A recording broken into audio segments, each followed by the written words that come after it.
Staying Alive UK. Share your story. This is going to be an unusual podcast, longer than normal, and unusual because we're talking about the route to happiness, amongst other things, of course. Hearing about Deb's journey from the depths of despair to helping others, if they wish to, explore their own journey towards happiness.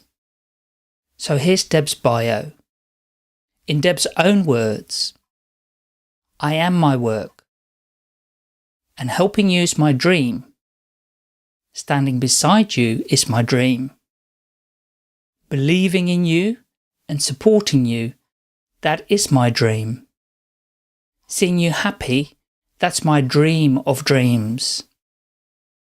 That and more foreign travel, more cats and dogs, don't tell my husband, chocolate, days out, dancing, plays and shows, writing and much more.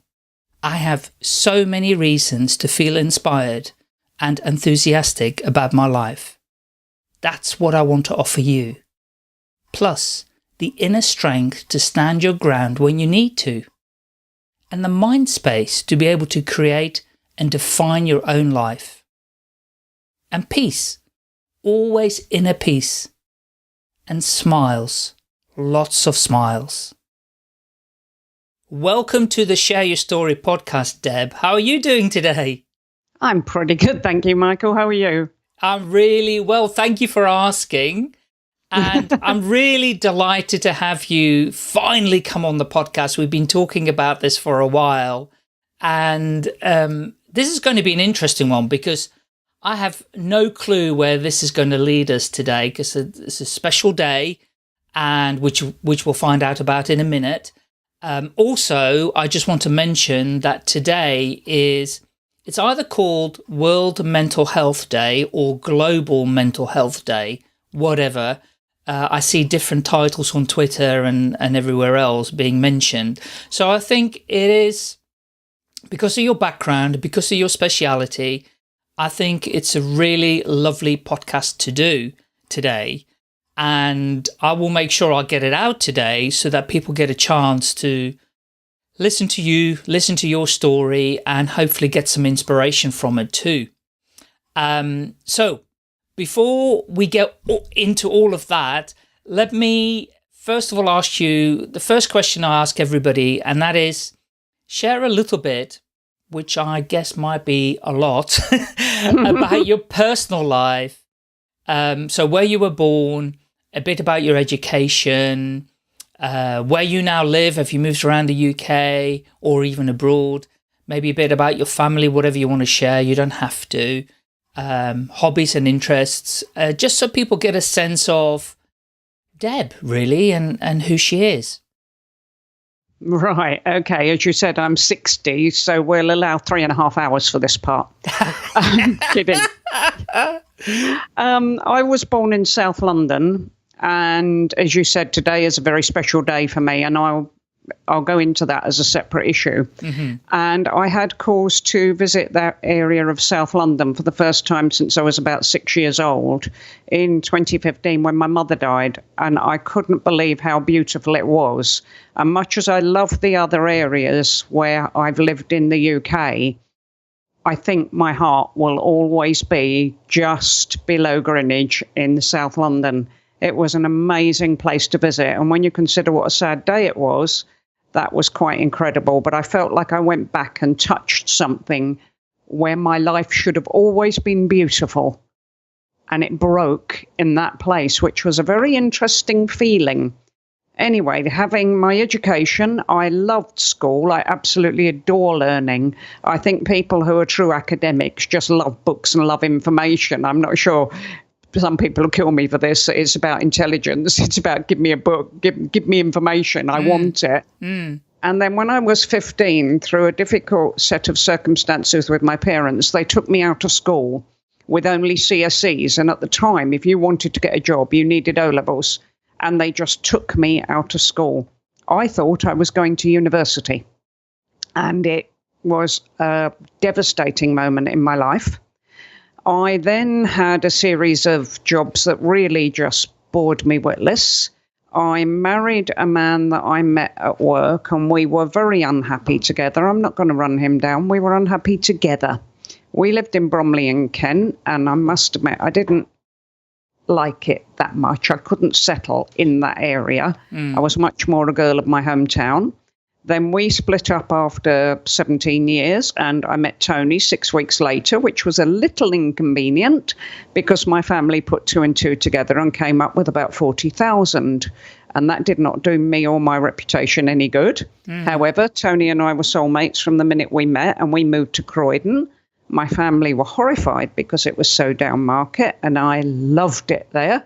The people were wonderfully friendly, and the neighbours were amazing, and it was a great place to live.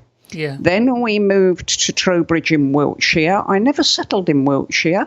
I don't know why. It is incredibly beautiful. And Trowbridge is a little hidden gem in the middle of nowhere. It is quite amazing. From there, we went to Glastonbury, which, as you can imagine, for a medium to live in Glastonbury was an utter joy, utter privilege. And then from Glastonbury, we moved up to the Midlands, where I've never felt so at home in my life. To me, there is a connection for me from where I was born to the Midlands, and it also has some of the most amazing, kind, wonderful people I've ever met. I just think the salt of the earth lives here in Newcastle. It's just an amazing place. When I was 39, I was able to put my education right because Tony suggested that I went back to university, and I went to do English and creative English. That didn't work well. But they force you to do an elective subject in case you don't like your choice of degree subject. And I loved history. And when I swapped to it, my creative English tutor said, it's the best degree there is for a writer because you learn to research and you learn to be right, or at least back up everything that you say. So I loved my history degree, but through another sad set of circumstances, I couldn't pursue that to history lecturer. And I lost my temper. So I then thought, right, it was one of those moments you wish you'd stayed calmer for longer. I went to the University of Bath and did what they call a conversion degree, which I did not know was doing the 2 years of a BSc and the 1 year of a master's in 1 year. And that was hell on earth. Wow. And although there were aspects of computing I did like, and I mean, thank God, now my computer doesn't frighten me and I know how to handle it. By the same token, it was not a fun year. No. So that basically brought me very much to today, to the work that I do. Okay, before we go into there, yeah. So yeah, I was going to say, but that's the basics of 60 years. Oh, wow. Okay. So let's just back up a little bit into when you went to do this university degree then later on in life. What was the purpose of that then? Was that just because you felt like you'd missed out on some education and you wanted to continue with it, or you wanted to get that particular skill in order to help you to go into a certain direction?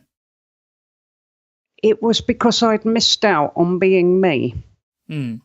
I was a person who loved academia. I love learning. I love the education environment. And having had it stopped, I didn't know where I could go with it. It would be like an artist that someone just took all their paints and their paper away. And you wonder about all the paintings that you could have painted, but you've got no tools to do it with. And at work, I was always told, well, we can't promote you. You haven't even got an O-level. And I used to think, but I'm intelligent. I can learn. I can, what I don't know, I can learn. And I was put down so often. I think I had a need to prove to me, not to anyone else. A degree doesn't change you as a person. You are what you are. But I wanted to find out who I was. I wanted to finish that area of my life. Does that make sense? Yeah, totally. Okay, so I totally understand that, and I'm completely there with you because a similar thing happened to me later on in life as well. But I'm still curious, because the subject matter that you did, was that a subject matter you picked for a particular reason? No, I went to do English and creative English because I wanted to be a writer. And what I discovered on the creative English course was it was teaching you to write. And I was finding it wasn't very satisfying for me personally. It was a very good course. And then on English literature, I'm afraid that I came up against one of the tutors, and I found this. I want to read a book because I love it. I want to immerse myself in it. I'm not bothered about what Shakespeare meant or trying to outthink him. Books for me are pure relaxation and joy. And I found that analysing every single word and having to know that if Shakespeare said thee or thou, he might be actually insulting somebody and things like that. It didn't sit with me. Yeah. And then, and I'm sure people will have had similar experiences, I came up against an English literature tutor, a male, tiny bit younger than me, early 40s. And one of the things that he focused on was a poem by a female Irish poet of 43. And I was a female English woman of 43 and not as good a poet as her. And she'd written this poem where she's in a hotel overlooking Dublin University. And she sees her younger self coming out of this gate. And she's got a big bust. She's not particularly slim. Clothes of the day don't fit her. And with all her heart, she's trying to send to that girl, don't worry about all this. There are other things to think about in life. You are beautiful. You're going to have a good life. Don't let these things upset and hurt you. And like a lot of writers, she'd suffered in her life from mental health issues and because of being put down and all the things that we suffer. And I wrote the essay on it because it touched me so deeply. And one of the second years came up to us and said, how are you guys going? Yeah, great. Any of you do the essay on the female Irish poet? And a few of us said yes. And they went, I'm sorry. They said, you're screwed. He believes he is the only person who can understand that poem and you will not get good marks. And it turned out to be completely true. Wow. In fact, on my write-up, if he'd have written it's SH1T, it would have, as I pointed out to him, have saved him a lot of time. But when I thought about it, I thought there's no point doing something where you fail because somebody else doesn't agree with you. And I was loving history, really loving it. So I talked to my creative English tutor. She said it's the best degree, go pure history. And off I went. And I loved every second. Yeah. But funny story, when I was at school, what killed my love of history was the Victorian era. God knows why I hate it, but I do. Makes no sense. I must have died horribly in being mangled in a machine or something. Yes. And, you know, when I went to do history, the only module I absolutely hated with a fantastic tutor was the Victorian era. I couldn't stand it. Oh, life's odd, isn't it? Yeah. So that's what got me to history. History was an accident, but a very fortuitous accident for a writer. Fascinating. So, okay, then when you left school at an early age and you didn't finish your education, did you do any jobs or anything? Well, yes. Yes. The first thing, again, that happened to me, which added into the anxiety of my life, was the acute anxiety hit just before I left school. I can't tell you the exact date to say that was what kicked it off. But I found myself walking along a street in London at the age of 17 with a coat that felt like my mother's on and a handbag that felt like my grandmother's, absolutely scared witless, knowing that I wasn't ready to go out in the world yet, that I had no life experience, that I was a little girl playing dress up. And I just knew that with every breath in me. I'm not ready for this. And I landed up as an inland telegraphist. What? Yes, exactly. What is that? Yeah. I'll explain this one. Okay. I got home from school one day and my dad said, you have an interview for a job next week. I said, I didn't know I was leaving school at this point. I haven't now. What? Yes, you're going up to London and you're going to interview and you're going to be an inland telegraphist. I said, what's that? A person who takes telegrams. Oh. Okay. Well, somebody who writes them down. Yeah, exactly, on the phone. Okay. So I get taken up to London. And of course, the biggest criterion for being able to do that job is good English. I have good English. I get the job. I'm leaving school. I couldn't have failed. I was blessed with my command of English. Yes. You know, from when I was little, my mum taught me to write when I was 4. It all went in. Yeah. I liked it. So I landed up in this job. I didn't want it. It wasn't anywhere in line with my dreams. No. And I'm walking up to the area of London that was bombed by the IRA the year before. Yeah.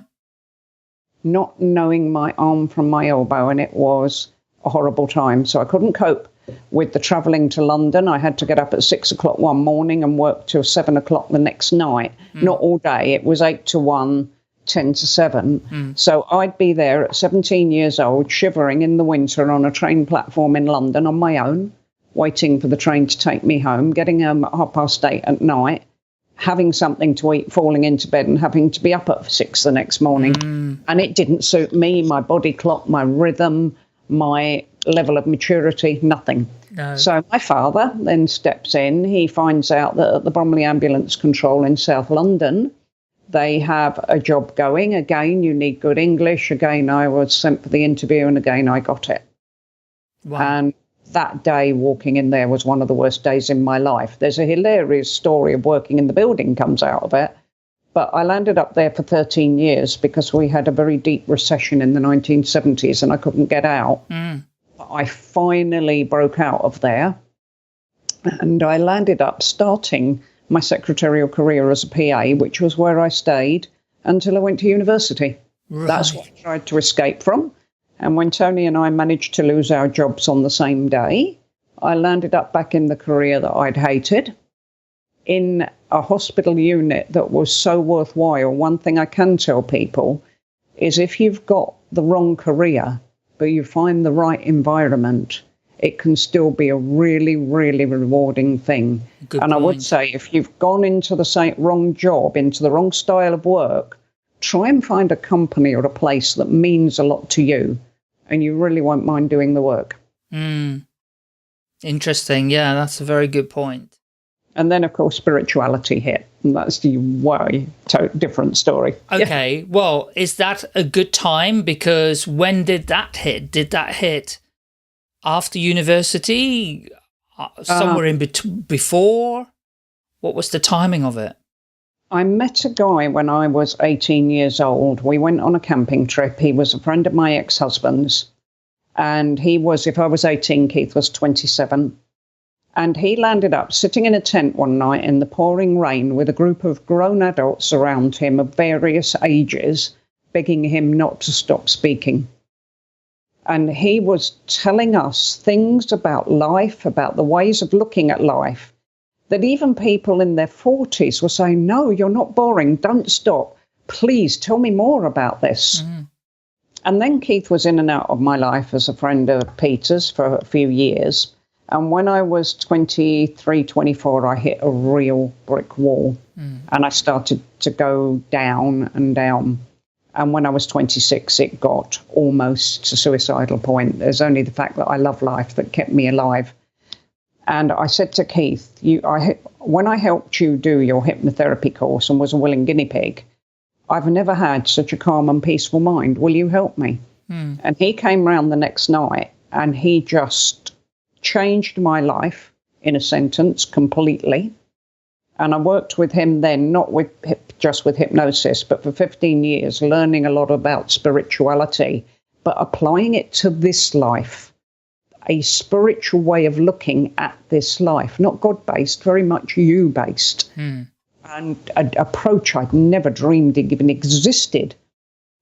And it is, remember, much more out there now in my day and age. A lot of the stuff that New Age thinkers are spreading was unknown. Sure. Completely unknown. And then from there, I carried on with that until I was 36. And one day in the middle of a phone call, I turned into a medium. And that was a bit of a surprise. Just so that I get the timeline in my head right, because I'm getting a little bit confused. Yes, it all overlaps and interweaves in my life. Yeah, yes. So Keith, you met when you were 18. Yes. Then you went back to see him and got involved with the hypnotherapy. At 26. At 26. So that was 8 years later that happened. Yeah, he was still my friend. He was still your friend, sure. Yeah. But you didn't get involved in spirituality between the ages of 18 and 26 as such? No, not at all. So 26 onwards was really when things started to open up and blossom for you? Absolutely. Right, got you. Okay, fascinating. And then when that all started to happen from age 26 onwards, how did you see this area being a potential for you to help people yourself? Or did you not? Or when did that happen? I didn't. In fact, I flatly refused. I was told during that time that I was almost undoubtedly a psychic medium and healer. And I just absolutely said no, because I was so screwed up. I thought, I can't help anyone. You know, if people come and see me, they're likely to go home in a worse state than when they got here. I mean, I really was. I can say it lightly now, but I was broken. And I'm not ever going to claim any great wisdom in life. There's threads in life that pick up for you at the right moment and they get you where you need to be. And it very much had to be self-healing for 10 years. It really did. There was no me. I didn't exist. My dream was to get up sane in the morning and go to bed still sane at night. And that was the only dream I had. I was absolutely beleaguered and battered and undermined by everyone and everything around me, except my in-laws. My husband's parents at the time were fantastic people. They were like a light in the darkness for me, those two. And I just thought me trying to help people, utterly stupid idea. And it was when I went back to college to do an access to higher education course the year before I went to university that I started finding that when people were in trouble, I could say something. And I did giggle. I thought, goodness, you're turning into a bit of a Keith, And that kind of grew from there until a few years later, when I was 48, I thought, maybe I can do something with this. But I'm glad I didn't rush it, because being a product of experience in our field is very, very useful. And it creates a great deal of empathy and understanding of the mess people feel they're in. You could call it mess. Yeah. As I said, the mess people feel they're in. Yeah. Not necessarily what's really happening. No.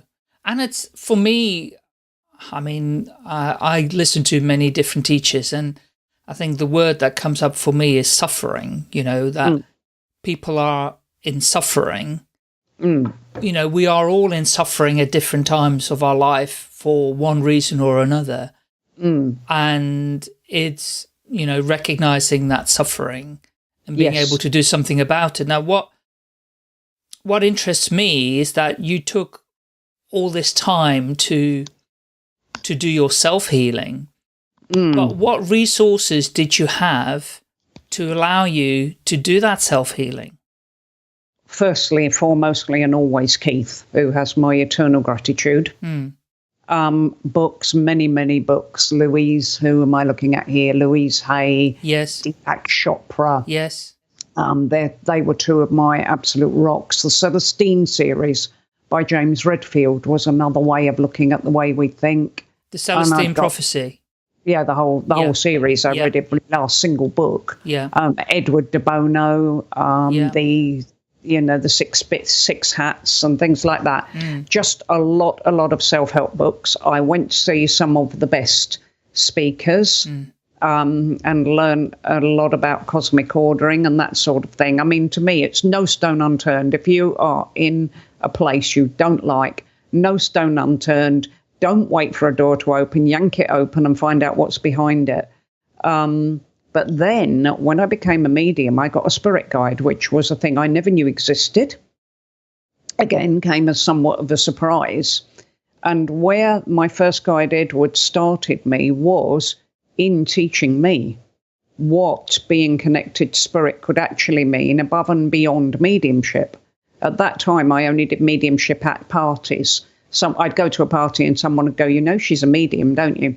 And I'd spend the entire evening in a corner at the party reading. And I must admit, I had the best time. It was absolutely wonderful watching those smiles. I didn't mind that I wasn't doing the music or the food or the, you know, the engagement with others. I had the best time. And it grew again all organically from there.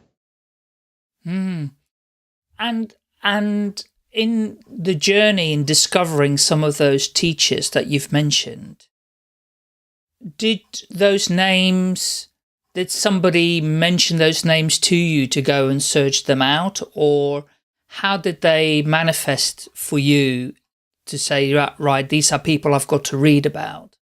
Or... Tony introduced me to Louise Hay. Right. Gave me her book to read, You Can Heal Your Life. I read the first page. And I thought, she's making it all my fault. I don't like her. So I put the book on the bookshelf because I wasn't allowed to throw it on the bin, which I wanted to. It wasn't my book. And it sat there. And about a year later, it started to hum. If I walked past the bookshelf, it would be sticking out. It would fall off the bookshelf. And I thought, I better read this woman's book.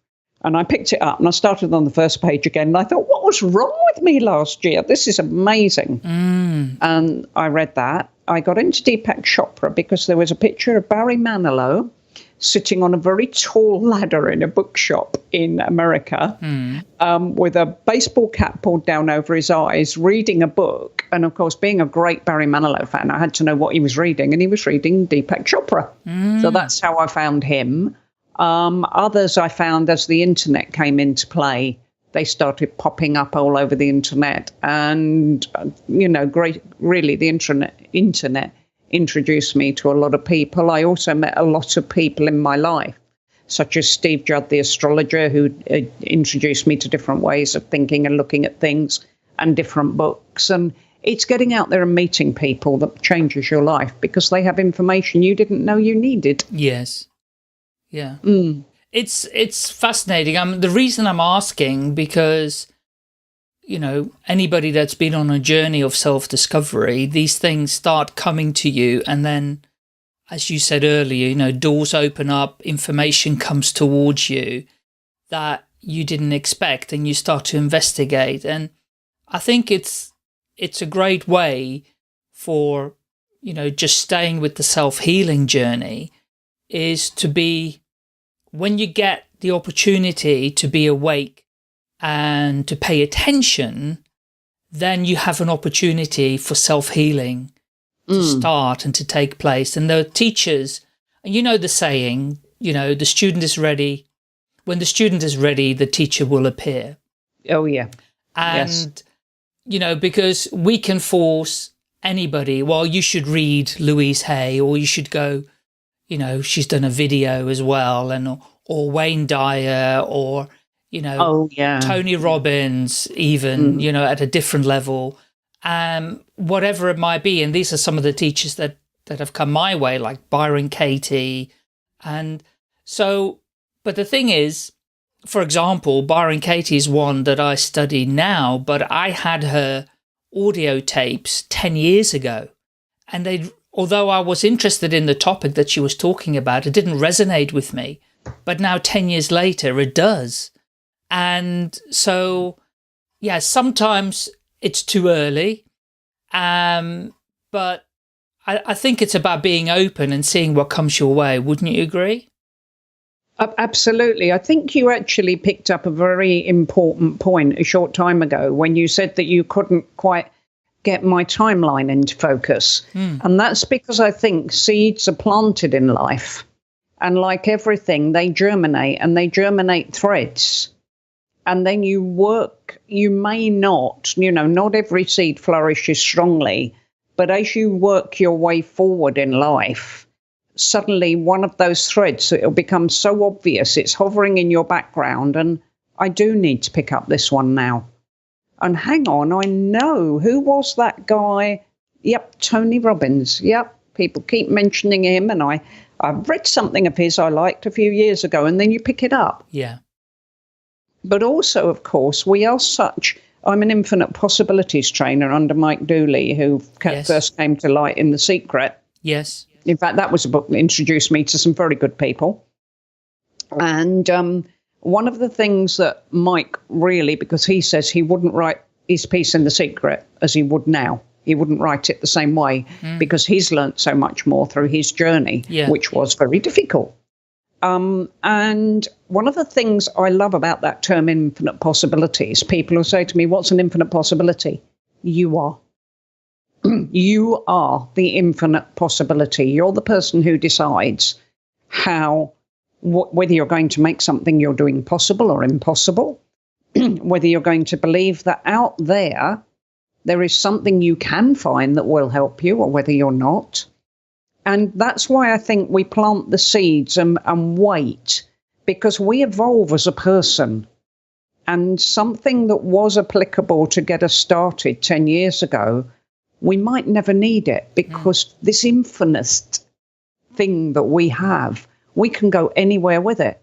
And much as people don't like the idea of going backwards, sometimes you do have to circle back a bit to grab something that you should have brought with you, as it were. Yeah. But you can't bring everything with you. You've got to see how you evolve and what you become as to what you need. And in a way, that kind of goes back to why today is a special day for me. And it's odd that you put the podcast, or we chose today's date, is that going back to understand something, to pick something up that you needed. So I think that's why you have that. You can think, I did this years ago, and why am I circling back now? You're not. You just need it now. It was the hint. If you develop in that way, grab this, if that makes sense. Yeah, it does make total sense to me anyway, and it might not to other people that are listening to this, and that's okay as well, right? Because some of these things don't make sense, and until later you might have heard something, you might have picked something up, and when people listen to this particular podcast, maybe in a couple of years' time it will make sense to them. But in this moment, it might not make sense to them, or they might not even be able to listen to it, because it depends where you are. If people are in a dark place where they can't get out of that dark place, it really doesn't matter. All the people around them can go to the doctor, take some medication, you need some pills, or you need to go to hospital, or you need to do this, you need to do the other. There is always so many people around, all meaning the right thing for that individual. But really, it's up to the individual to discover it, I feel. What do you think? Absolutely. I always struggle to call myself a teacher or an inspirer. What you need out there is a load of ideas, and you get to pick up your own ones at the right moment for you. I would never dream of attempting to be right for everyone, because that is simply humanly not possible. But I describe my mind as a jigsaw, where I will read a book and I'll take one line and think, right, I've not enjoyed the rest of this book and I'm not reading the rest. I paid $10.99 for it, and I would have paid 4 times that for that line. Yes. And I take that line and I use that as me. And when it comes to getting out of the darkness, it goes as well to character, not right character or wrong character. Goes to your how. How do you escape? And as you said, no swearing on here, but I have a word that I absolutely hate, and it's fracking, because I think it's evil. So I've swapped that for a rather bad word. And my rock bottom is a frack it button. When I hit rock bottom, that's it. Nobody does this to me. No one. and then I come back and I bounce back and I bounce back higher and harder. That's my recovery method. What's yours? Yeah. And that's the thing, isn't it? For some people, it has to be, I am going away. I am going on holiday, or I'm going to sit on a beach in the freezing cold wrapped in a damp continental quilt. Other people need to hug a tree. Other people need to go out and party and put it all out of their head and give their mind some fun to calm down. We have a recovery method, and it's finding yours, because yours is the only one that will work for you. And not everyone needs to get better. I think one of the, I don't know if you agree with me, Michael, one of the biggest misnomers in this life that worries me is the idea that we are, as I described myself, broken. I wasn't. I was going through something that needed to change. Yeah. I wasn't broken. We can tell that. I'm here. They say, I need healing. We all use that term. But actually, these are all terms indicating there's something wrong with you. You need to be better. You need to improve. You need to grow and develop and move forward. I think we all need to be happy. And if you aim to be happy and to remove from your life what makes you unhappy and to bring into your life what makes you happy, you'll find you don't need healing. You can think. You're not nervous. And so forth and so on. And it's that idea. I substitute the word change. You're not an idiot. You're not a fool. You're not broken. You're doing good. You're keeping going. You are actually rather a brilliant person. But we need to change what is causing you to not be your smiling self. No one's done anything wrong. People might have been nasty to you. You might have made mistakes. Let's put all that to one side. What's going to make you happy? Let's drop what doesn't and pick up what does. And that makes a phenomenal difference. But if I may, one of the things that my current guide Amos has taught me recently, which really blew my mind, was that the spiritual field, and this might not be a popular idea, but it's what he's taught me, and I can see it. The spiritual field seeks to heal and improve in the same way as 20th century medical thinking. And actually, he says we need to get on a different vibration, that everybody's doing great and they need to change some things. Again, they need to put down what makes them unhappy, pick up what makes them happy.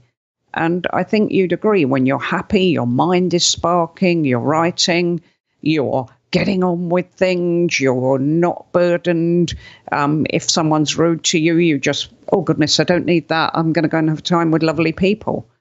It's that raising that energetic vibration more than the idea of healing and improving as a person. If you're in the right place, doing the right thing at the right time, and you're feeling good, you have a cracking chance of being a well-balanced person. How does that idea feel to you? It's really, really fascinating, this whole concept of happiness. And Claire, my wife, has been involved in something called Action for Happiness, which is actually people can search it on Google. If they search Action for Happiness, there are loads of resources in there to help people, review what they, believe happiness might be. Not only that, they have an app as well, which allows you to kind of review your day and write down 3 things that you're really grateful for. And there's been a huge correlation between gratitude and happiness. And whether you look at heart math, I don't know if you've come across heart math and heart coherence, because again, a lot of scientific evidence around, your heart and your brain being in sync. And if you can think of something that you're grateful for, you will slow down, your heart rate, and you will reduce the kind of anxiety that you might have in your brain. And there is so much great stuff out there that, as you said, wasn't around years ago, that happiness, although, you know, it's defined for people in different ways, I have to say, but if you look at it within just you, who you are, and look at, and I totally agree with you, if people examine what is it that makes you happy, because most of the time people are examining the things that don't make them happy. So the focus is in the wrong place. And, you know, whatever you focus on, as per Tony Robbins, whatever you focus on grows. You know? So he uses this great analogy that, you know, racing driver driving down the racetrack, he gets into a skid and his car is careering towards a lamppost or towards the fence. And he's focusing on that fence and saying, I'm going to hit that, I'm going to hit that. He will hit it. But instead, if he focused on getting out of the skid by focusing on the road, looking in that direction, he can get his car out of the skid and save it from going into the wall. And it's back to what we focus on. And if you're looking for ways to be happy, then you will attract more of that. I don't know. Yes. So what you're saying, that it is about happiness, I totally agree. And literally the other day, I wrote down on my notepad, this was after I was watching Star Trek, the new series on Netflix. And, you know, I don't know if you are a Trekkie fan or not, but when they transport themselves from one spaceship to another or onto a planet or whatever, they say energize. And they get transported. So I literally wrote down energize dash your way to happiness. And it's about creating that energy inside of you. And what you were describing, you know, if you're happy, then you feel full of energy. And sometimes you got to create the energy, and that will help as well to get you towards your own happiness. Absolutely. Funny enough, two things that in my experience bite into that. And the first one was once doing a psychic reading for a lady. And she said, well, I liked the reading, Deb, but it hasn't been any help really. Can Amos help? And, you know, you sit there and think, bless you.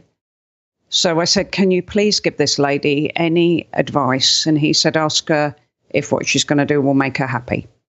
She said, no, that's not what it's about. He said, yes, it is. No, it's not. Yes, it is. No, it's not. Yes, it is. No, it's not. Yes, it is. Oh, my God, if it doesn't make me happy, I shouldn't do it. Yes. And that's when he taught me that you have a simple litmus test for every decision. Will this make me happy? Now, if you extrapolate that out, you're going for a job interview, you go to the company, the job is perfect. Yes, you're tense at the interview, but when you sit down in front of the person interviewing you, you're really uncomfortable. And then you go out into the offices, perhaps you see them on the way through and no one is smiling. You know, people are holding their forehead, they're rubbing the back of their neck. Add your feelings of unsettlement to what you're seeing in the office, to how you felt about the boss. Think back, am I always tense at every interview? Then really, unless obviously you're in a difficult position where you have to take that job, in which case you're aware that you may not be completely happy there and you're going to be ready to change that as soon as you can, or you need this job for a reason, perhaps you've just got a bigger mortgage and you need a bigger wage, again, you're going to then take that job, but under advisement. I'm prepared to be unhappy for a little while to suit my needs, but this is going to change as quickly as I can. But if you're not forced to change the job, your decision's made. And if people always say to me, life isn't that simple, actually it really is that simple. So let's put this into the context. I love that. And I'd like to explore it into the context of starting and running your own business, because there are millions of people who are dreadfully unhappy in their jobs. they maybe other areas of their life, but let's just focus on the jobs that they're in and that they're unhappy, and they haven't, you know, tuned into themselves and say, is this job going to make me happy? Because let's face it, lots of people have to go to work because they have to earn money to pay the bills for the stuff that they own and for the stuff that they buy. But that's a whole other discussion for another day. But again, the stuff that they buy, that they think is going to make them happy. But let's say somebody's sitting on the fence and they need to think about running their own business. Now, you've been on this journey because at some stage you decided to leave employment and run your own business. So, and you know, be happy in doing that. So maybe you could share with us, how did that go for you?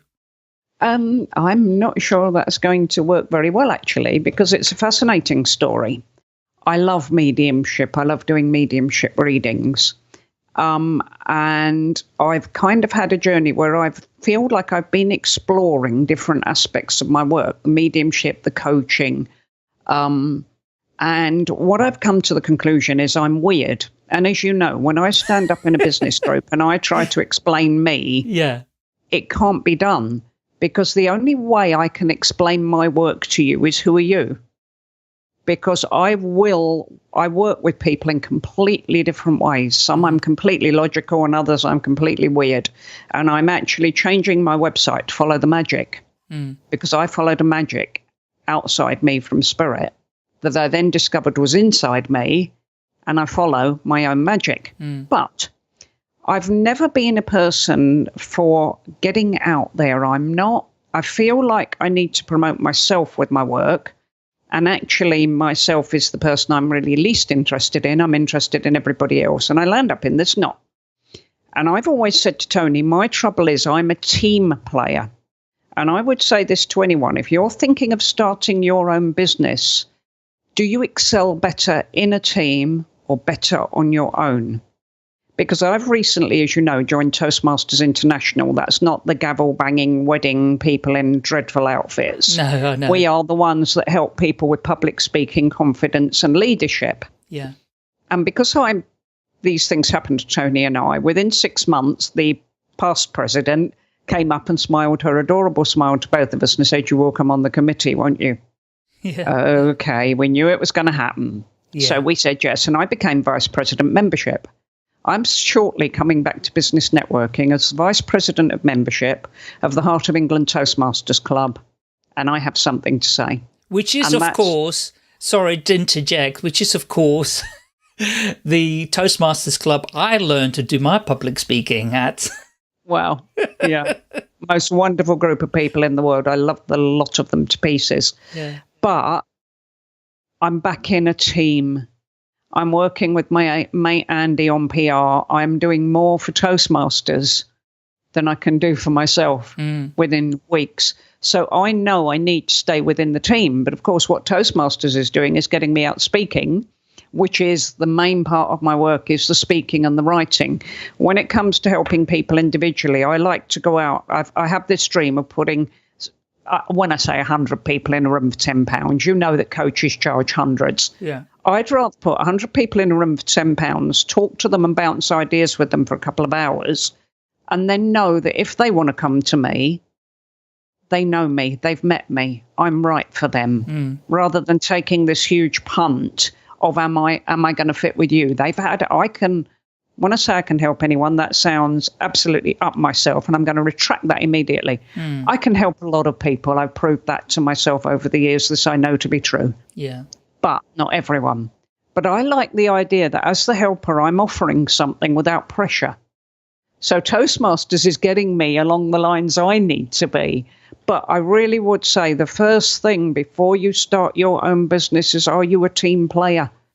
Because if you're happy in teams, you will not be happy working for yourself unless you can create a team.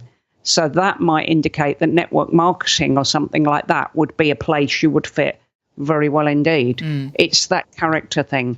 So I've not enjoyed being a sole trader, trying to sell just what I do. But the other idea I've had now, I've had a dream of setting up a team of spiritual workers for a long time. So I realise now that a good way forward for me will be to set up that team. And I do want one day to challenge the Louise Hay conferences we have in this country and go up and do my style of it. And I'm pulling a team together. And that's what I thrive on. I love working. I love the ideas of others. I love the energy of others.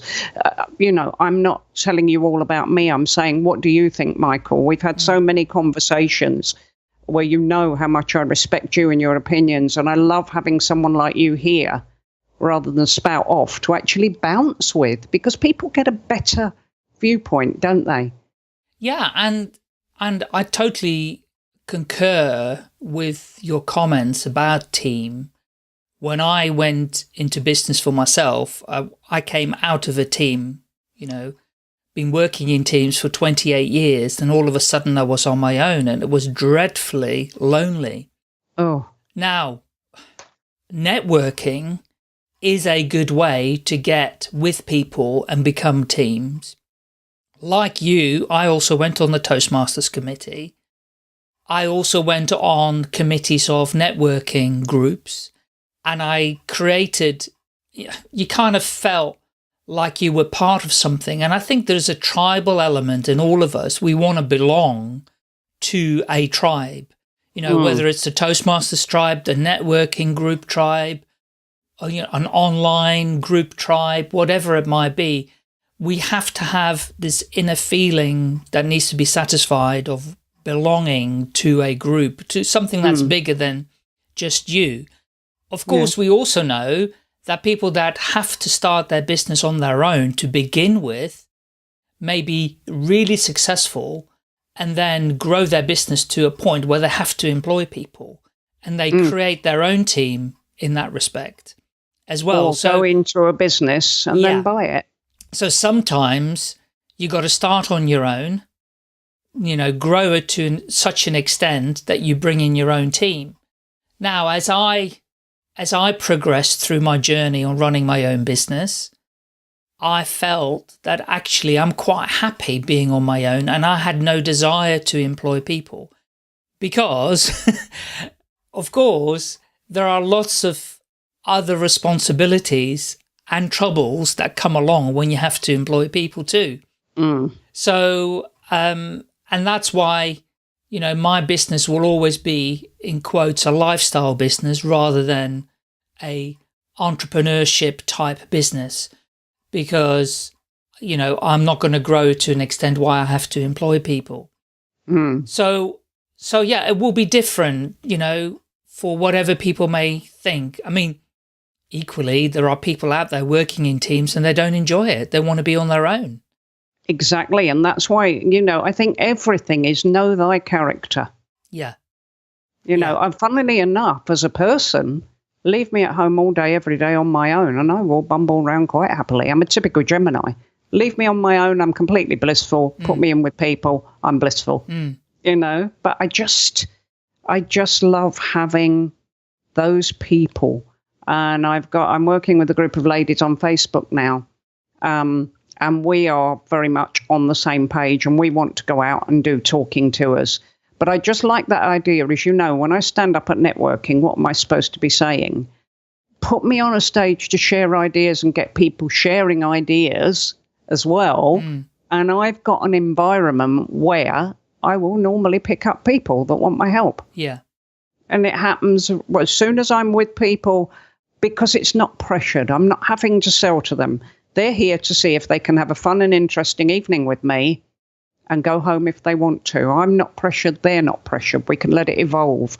And that's another thing to my character. I'm very much an evolutionary person. We see people at networking and they know why they do certain forms of coaching, and they know exactly what they're going to offer. Me, I don't know what I'm going to offer. And this might be a good place to introduce why this is an amazing day for me. Yes, do. Yeah. Thank you, Michael. You're being very indulgent and tolerant as always. No, not at all. I do like you, man. Today is the 10th of October, and in 1963 at 6:30 in the evening, my grandfather died. He was 58 years old. I knew the minute that my mother left home, I was 6. with my aunt in a taxi that Grandad was going to die that day. There was no doubt. I knew when I was 4 years old that I would not have my Grandad. I was watching him walking down the street, and I looked at him, and it just came into my head. I get these odd times even now where I get what I call a sudden, very grown-up thought, and then I know it was given to me. And I thought, I'm not going to have you much longer. Now, that's not a thought for a 4-year-old. No. I didn't even know what that meant. Sure. I knew he would die that night, and he did. And when Mum came in about 7 o'clock in the evening to the aunt she'd left me with and said, Grandad's gone to heaven to live with God, I just looked at her and said, I know. And then it is blank after that. All I remember is Dad's carrying me down the steps and suddenly screaming, I want my Grandad. And I felt my dad like really hold me very, very tight. And then we went home and they brought Nanny to our house, obviously. My Auntie Diane's heavily pregnant. Her husband's abroad, which is Murphy's Law, isn't it? Yes. And Mum came up and said to me, would you like to come downstairs and see Nanny? And as I walked down the stairs, and I stood in the door of the room holding my mum's hand, and I thought, it's up to me now. I have to look after them. And again, I can remember the thought as clearly as if I'm stood in that doorway. That meant nothing. Auntie Diane's sitting there rocking gently. My grandmother's dead. She is just this object sitting in a corner against a wall. And the atmosphere was horrific.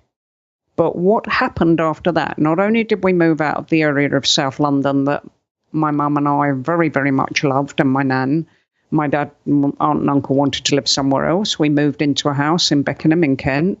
Mum, Dad, Auntie Diane, Uncle Brian, Karen as a new baby, me, and Neil on the way, and Nan as well. And you can imagine what that did, grieving a very, very young father, father-in-law. Everybody adored Grandad. He was the only father my dad ever had because his father died when he was 6. And, he always said Grandad was a father to him 5 years before he met my mum. He didn't know my mother existed. Yeah. They very carefully kept them apart. It's a wonderful love story. And the world changed then. The family gradually started arguing, which was something that never happened. All we ever did was laugh. You'd go out and come back hurting from laughter. That was what we did. And all of a sudden they can't be in the same room. Auntie Diane and Uncle Brian have walked out. They've taken my cousin Karen with them. But the awful thing for me was that from the minute my brother was born, I didn't feel like I belonged in my family. I felt like I can go now and they won't care. Yeah. Now, I know that's not true. My mum and dad did love me. I have no doubt of that. But I was not important. No. And, of course, I put it down most of my life to being a jealous. Oh, you were jealous. You were nearly 7 when he was born. But you see photographs of Neil and I together and we get on. There's so many of us talking, laughing together, playing together on a beach when there are other children around. It was a story told to us that we'd never got on. But you can see in the photographs, there's mutual respect between me and my young brother, and I've lost him now because of the whole family saga, which is rather unfair because he's an amazing guy. But I realized a few months ago some years ago it came to me that you have a defining moment in your life, and what happens then tends to inform the rest of your life. And if you can identify what happens, then you can put a lot right through your life. And when I've spoken to adults, and now I am one, since then, they've all said to me, no, you weren't wrong. You were loved, but you were very much second to him. If you went and sat upstairs all evening, that was fine. It didn't matter. Everything was about him. And there was a whole back family story that makes a lot of sense of this, a lot of sense of why this happened, where I could not hate them or feel angry with them. My mother's best friend told me after she died that she'd been waiting 40 years to tell me I'd had the hardest life emotionally of anyone she'd ever met and didn't deserve a minute of it. Mm-hmm. And of course, being me, I said, oh, come on, Shay. Nobody's innocent. She said, Deb, you were naughty. You were a child, you were a teenager, you were a young adult, but you never deserved one word that was said to you or one thing that happened to you, and get that through your head and hold on to it. You did not. And we and all your parents' friends were agreed on that. And they all said to me, Shay, as soon as Barb and Pete are gone, you have to tell her. You have to tell her. And I made the commitment that I would, and I am. And it was amazing. But today defined me as a lonely person, as an isolated person, as a person scared of being with people because they wouldn't like me. I mean, my own parents suddenly went from liking me to not finding that I did anything right. My grandmother went from a person that I was okay with to quite difficult to be with. Obviously, as an adult, I understand that now, but I still lost her. Yeah. I lost her. I lost my mum and dad. I lost my aunt and uncle. I lost my cousin. I lost my entire world. And that isolates you as a person, and it informs how you behave. Now, I don't believe in being one of these great spiritual teachers that will say to you, you know, Michael, I've studied for 40 years. I'm sorted. None of us are. No. If a bad memory comes back, if a bad thing happens, we will struggle alongside other people. We will recover easier because we've got tools in our toolbox. It's like having a light bulb that's broken. If you've got no light bulb, it's a disaster. If you've got no lights, but if you've got light bulbs, you can plug them in. And that is us. We struggle, we go down, we feel bad. When bad things happen, we come back. But understanding what happened then where I got isolated made me realize if you aren't pleasant to me, I run. And that's very, very difficult when it comes to business networking, networking with other people, making friends. So I would say to anyone, if you have a moment that you know defines your life, get the lesson from it because it tells you what you need to break. And I need to make sure, even now, that I keep coming forward. Of course, when you go out there to offer to people, I'm going to sound so up myself when I say I'm not up myself. Because, you know, saying that you're not egotistical sounds egotistical, doesn't it? It's a weird conundrum. But I'm not. Whenever I get a client that wants me to help them, I can't believe my luck. And I feel so honoured, truly honoured, that human being, because I love people and I've got so much time for them, will want to work with me. It is amazing. It's like a miracle every time I get a client. I love it. So, of course, that combination of my wow factor and, of course, can't believe my luck comes from having I literally cannot tell you how much I lost. The bedrock I stood on was my family, was the laughter, the love, the companionship. We were all together. We got in a big van at Christmas if Uncle Brian was away at sea, and we went down to Portsmouth, and I remember sitting in one of my Christmas presents one year, a little girl's armchair, all the way down to Portsmouth. It was strapped in the van and I was allowed to sit on it. And then my granddad got tired and he wasn't well at the time, so he sat on it. That was us. It went. Everything I thought I understood went, and it left me no bedrock to put myself on. Well, it's interesting because of what you said earlier about team. That was your team. Right? Oh, God, so much of a team. And you lost that team overnight. And that's obviously, you know, I mean, at the end of the day, we know, you know, you can't choose your family, you can choose your friends and your acquaintances and your network. And even so, I mean, there are lots of broken families all over the world, particularly, as they say, statistics, not that I necessarily believe in them all, that 50% of all marriages fail. And therefore, you know, there are broken families all over the world. And that brings with it lots of heartache, lots of mistrust, lots of anger. And these are the things, obviously, that prevents people from being happy in their lives because they have all of that. Because their foundations were broken at a time that they couldn't process it. If it happened now, I could logic it straight out for you. I wouldn't even have a problem with what happened because I would understand the whole thing, but I had to learn. But I would say about with families is one of the things that I put in my book is that families are people too. And if I told you my parents and my grandparents' backstory, you'd cry for them. And you would understand exactly why they were as screwed up as they were and exactly why they did what they did. Yeah. And the one thing they never had was the teaching I've had to deal with it. No. And that's such a key difference. Totally, it is. And this is when people, you know, people do the best they can with the resources that they've got at that particular time. And if they haven't been shown any other resources, then that's all they've got. You know? So you know, there's never, there is malice, of course, in some people in the world. I'm not suggesting there isn't, but generally speaking, you know, we have a friendly world, a friendly universe, and people are doing the best they can with the resources they have. And this is what we've always got to remember when anybody ever speaks to us in a negative or reactive, angry way, because, you know, they haven't got the resources in that moment in time to control it or to look at it in a different way. So, well, I'm trying to find ideas to help a friend at the moment, and he quite often gets frustrated with me. And I have to go back to him and say, dear, all I can do, I say dear because I don't want to say his name. I don't patronize people. Sure.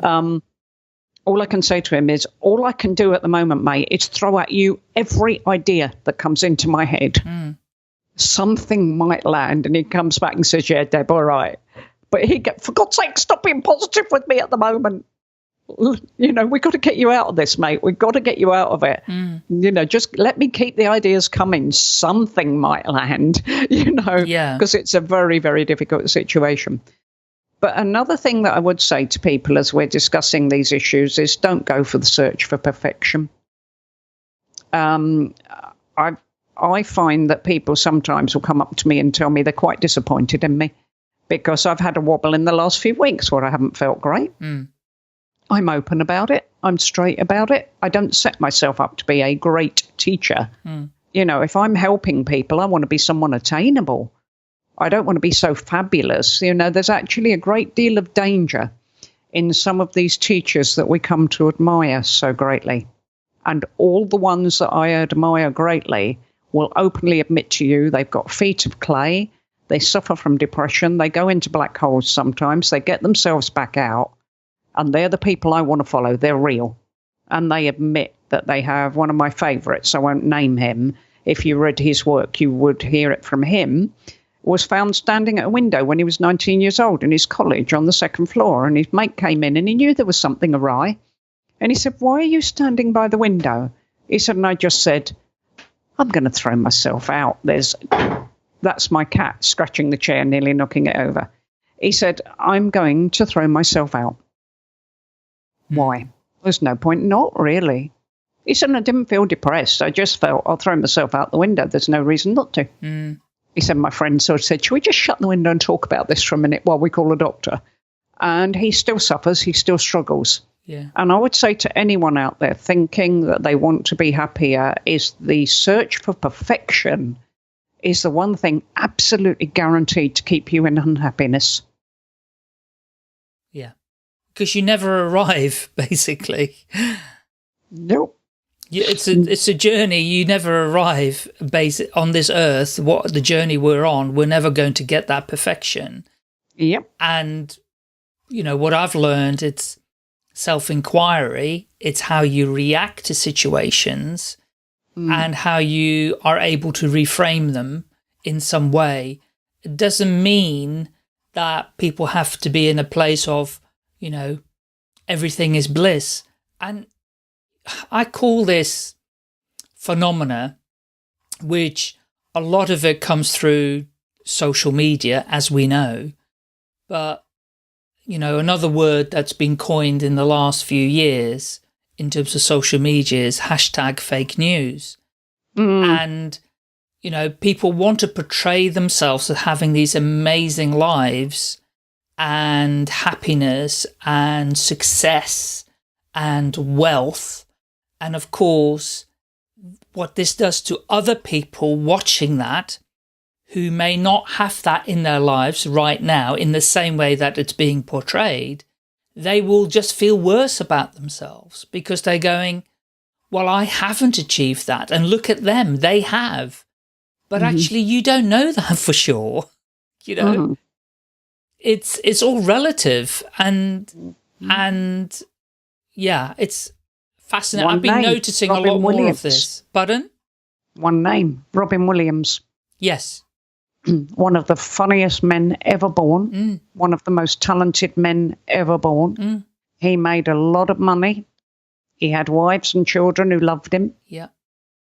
And he suffered from an addictive gene, a depressive personality, and he finally got an evil illness that it was a very violent form of Alzheimer's that often causes people to get paranoid and commit suicide. If you measure up what you think are another person and is another person's success, sometimes you fail to see the pain behind it. You know, they've got the money, they've got the house, they've got the talent, they've got the ability. It doesn't mean they haven't got the pain, does it? No. You know, and that's why this search for perfection, this measuring yourself up, go for being happy inside, and you will have nailed it. And you'll have nailed it better than 90% of the population. Yeah. You know, and people, the trouble is now it's, as you said right at the beginning, shopping stuff. I'll buy another dress. That'll make me feel better. Oh, I've got to go out to next week and I want to look really good. So I better get a good outfit and then I'll feel good about being in there. And then when you go and do another thing, you don't think back to the outfit that made you feel good last time. You want another one to make you feel good. And we're just in a rut. You know, this is something that developed in spite of us from when television was built and advertising started happening, and at a subconscious level you were getting dissatisfied with your hairdryer. I mean, do you know they've bought infrared hairdryers out now and I haven't bought one? I'm really impressed with my growth because, of course, being a Gemini as well, there's new piece of technology. You know, I've got to have that and find out how that works. You know, we Geminis like to know how everything works, and you know, and we need to change, we need to evolve and in fashion. But this is not our fault. But certainly that pause that you hit in these things when you want to think or have a place to edit from, that pause in life is a good one, is to say, am I happy? Yeah. And I tell you, since I've lived up here, even when I'm not happy, I'm happy. That's one thing the Midlands has done for me. Placement in the country to a right area. And it's amazing people. It's got amazing greenery. I didn't realise how much I love living around trees till I came here. Yeah. Things like that. That's another thing. Where you are, do you love it? And I did a talk once on cosmic ordering where Robin Williams came up then. And I said, one of the things is we always think we need more or different. And I was saying, I'm rabbiting on about, you know, do you love your neighbours? Do you love the area where you live? Is it convenient? Is it just your house is cluttered? It needs decorating. You could do with new curtains, new carpets and refresh the place. And I thought one lady was bored. And I got this lovely email when I got in. It's, I'm so sorry, you must have thought I was bored. She said, but you just hit one nail after the other. I've been desperate to move. I have fantastic neighbours that help me all the time. I have a lovely garden. I have a lovely home. I'm 10 minutes walk from the shops and I don't enjoy driving. I'd be full to move. She said, but no one ever asked me, are you actually happy where you are now? Do you need all this? And as you know, my husband's got quite a career and he knows that going back, he wouldn't pursue that. He did it because he thought it was the right thing to do because he was entirely alone in the world and had no one to keep him. And he thought, if I don't get a good career, you know, I won't be able to look after myself all my life. No one else is going to do this. Tony was in a very similar position to me, but slightly different and for different heartbreaking reasons. Yes. But he wouldn't do that anymore. And we need as well, I want to talk to young people, and with Toastmasters, I'm going to go in and do a youth program. And I want to drip feed ideas of know when you're happy, know what you need. Because we're told now, if you don't have a massive pension, I've got 2 friends on benefits for good reason, who can live on the smell of an oily rag and they're blissfully happy. They live in a 1-bed place because their health doesn't allow them to have anything bigger. They're blissful. They don't need another thing. Yeah. And you know what? They have money to go away for weekends and stuff like that. It all comes from their benefits. Because they don't need, they pile up their little bit of money and then they find a good hotel break and off they go. Good for and them. They've got more. Yeah. It's weird. They got more than most people I know. Mm. Yeah. Yeah. Well, this we're coming to the end because we could talk for another 2 hours. As you said at the beginning, get ready for 3 hours. Yeah, you and I normally do, don't we? Bouncing those ideas around, yeah. If anybody's still listening and with us, well done for hanging in there. Yeah. Maybe you should pause and listen to the rest tomorrow. Yeah. I've been following recently, my new teachers in my life are two guys called Joshua Fields Milburn and Ryan Nicodemus in the United States, and they're called the Minimalists. Right. And they've been around for many years, but a friend of mine told me to watch their documentary on Netflix, and I've got a little bit hooked on their podcast. But they have a great saying, and that's why I'm introducing this piece. And this is all in relation to what you were just saying about buying stuff and whatever, making us feel better. And they have this very simple quote, which is, love people, use things. The opposite never works. So love people, lose things. Use them, so only have it if you need it. Yeah, love people and use things. The opposite never works, meaning loving things never works. I didn't see that. That's brilliant. Love people, use things, the opposite never works. And I love that quote. And the other day, one of my favorite artists in the world is a company called Gaping Void Culture Design Group. They're in America, but I think he's Scottish, Hugh MacLeod, who does all of the drawings. And in fact, he's on my business card that I've got on the back of it. And he's done a little drawing, and he does these very interesting, thought-provoking cartoons. And he's... I can't share the cartoon with you because we're on a podcast, but... His quote in this when he shared is, i.e., you don't get happy because you're successful. You get successful because you're happy. And that links beautifully back to what type of person are you to have your own business. Yes, absolutely. And, you know, you mentioned a lot at the beginning of our conversation about happiness and, you know, what makes you happy. And I think, if it's okay with you, we're going to kind of close on that.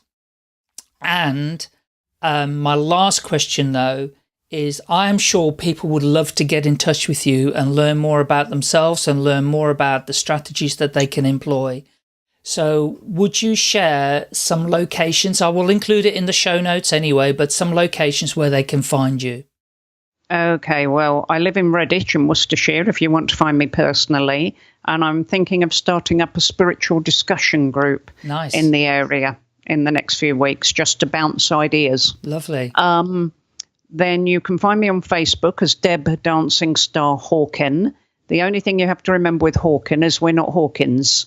We're Ken. Think of us as Ken and Barbie. Right. Hawken. Yeah. So Deb Dancing Star Hawken. I'm Deb Dancing Star on Twitter.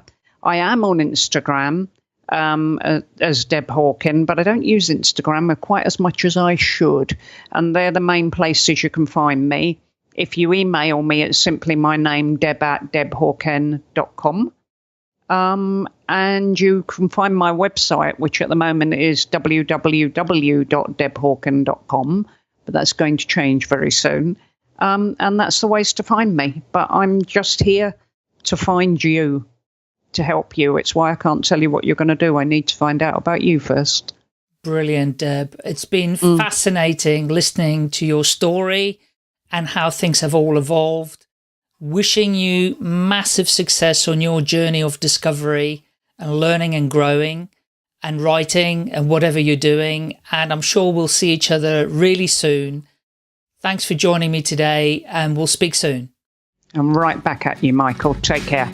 Staying Alive UK. Share your story.